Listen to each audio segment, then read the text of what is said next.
G'day, it's Phil from PT Precision Automotive again. Thought we'll video this one.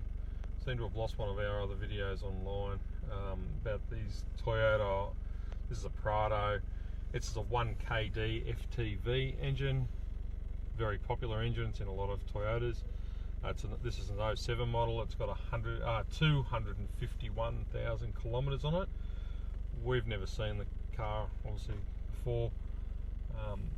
Apparently it's quite well maintained, but I've already seen a few things under the bonnet that don't look like they've even been touched, but we'll get into that. So we're going to be doing a DeCarbon on this. The guy reckons it's driving okay, but he's never had it done, so good idea to do it.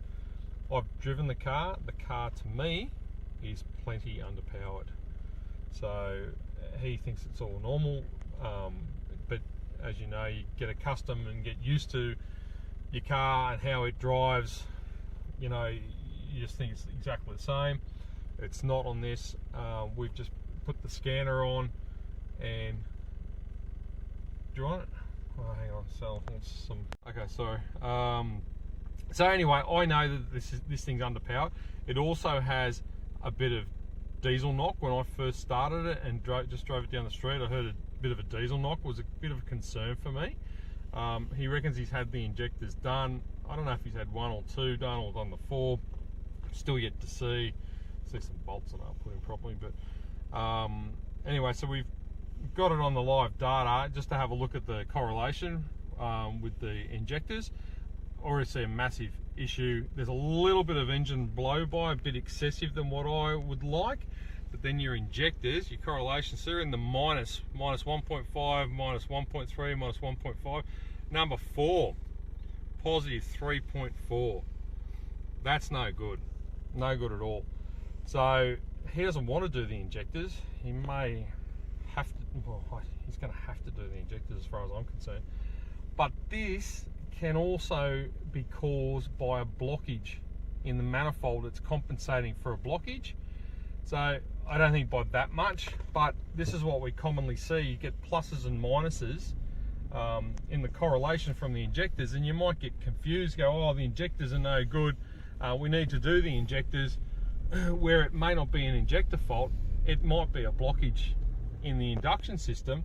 Therefore, it can't get the appropriate amount of fuel to the cylinder, so therefore the computer starts to compensate for the lack of air in that cylinder, and it'll show up like a fault that you'll go, look, there's something wrong, we'll just do the injectors. You do the injectors, it's a bit better of course, but it's still roughly the same. So these induction system cleans, what we call a DeCarbon, they should be done regardless. It's a bitch of a job, I know that. It's a big long-winded job to strip it right down to the head, clean it. It's filthy dirty. We take about 2 days to do the whole job. Like, we pull it apart, we'll video it and photo it and let you see what we do. I haven't even pulled the induction off this to see how bad it is, but I can tell you now, with the way it's running, I'll guarantee you it's going to be blocked up pretty badly.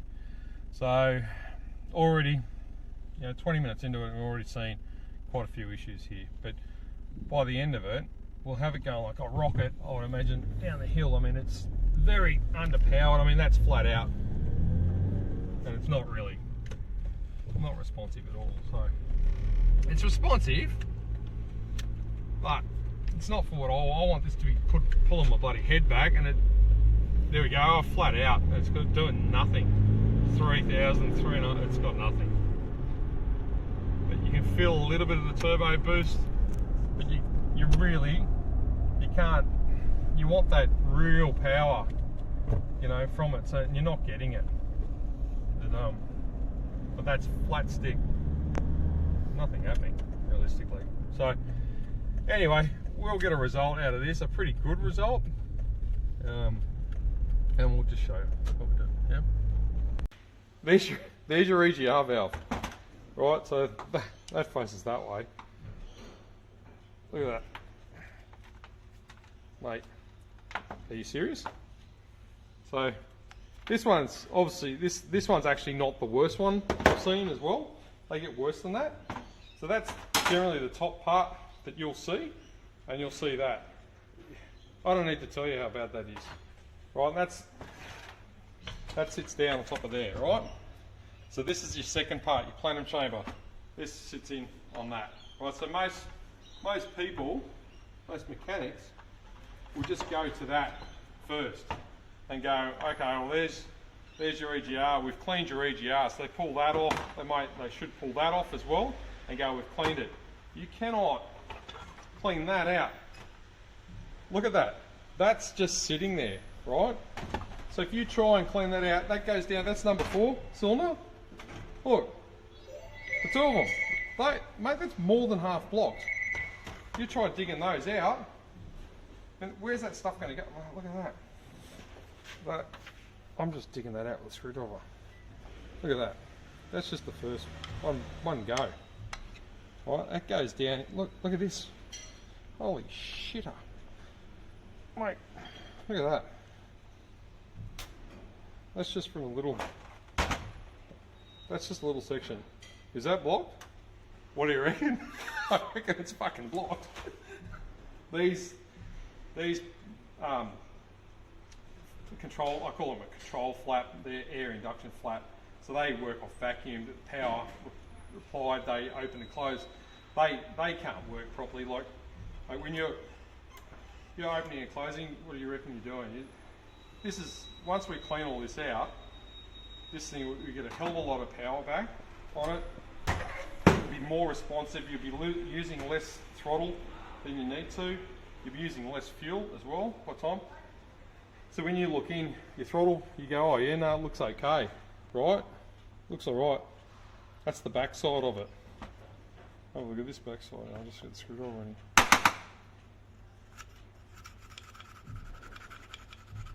No, that's fucked. So we'll also clean the EGR cooler. So these things get blocked up in here as well. They're a fail product. So we'll be cleaning all this in a big hot sonic bath, about 70-80 degrees, with some solution in there. We'll clean all this by hand as best as we can, put it in the sonic bath. We'll leave it in there for quite a few hours and pull it back out and just clean the rest of it and reassemble. We have to clean that head as well. I reckon, because of that injector, that number 4 injector, I reckon that one's had it. But it could actually add a few $1,000s to the job, which shouldn't matter anyway, it should be done. I don't think the guy's got the dollars at the moment, so once we get the induction side done, we'll do the injectors as well on a clean, and then we'll see what the correlation comes back like. If it comes back better, well, that's fine, we can just tell him, look, we've done what we can. Next step is to pull the injectors out and do the injectors, but we'll approach that. We'll do one step at a time, see how well this brings it back. I know just from this, I'm going to get what's going to feel like twice power out of it. All right, so towing caravan, towing extra load, this is it. I mean, forget about, a lot of people put these you know, upgrades in the ECU and stuff like that to get more power out of it. It's only a little 4-cylinder. Yeah, so it's quite well designed by Toyota. If you maintain it, you shouldn't need to put extra stuff on your car, big exhaust and chipping it and tuning it and what's so called. You're putting more strain on a little 4-cylinder engine. This will be a capable amount of power that you'll need for a diesel car. Otherwise, go buy a fucking V8, whatever. Something. Anyway, all right, we'll continue on. Yeah. Okay, so it's near the end of the day now. 5 o'clock. So we've cleaned out the chambers. Can you get in there and have a look? They're heaps better compared to what it was, number 4 down there. So you can see through, nice big chambers now. So they're all nice and clean. And then we've done the intercooler as well. So that's all been cleaned out. You're not going to see in there like that. Oh, that's been washed out and degreased inside there.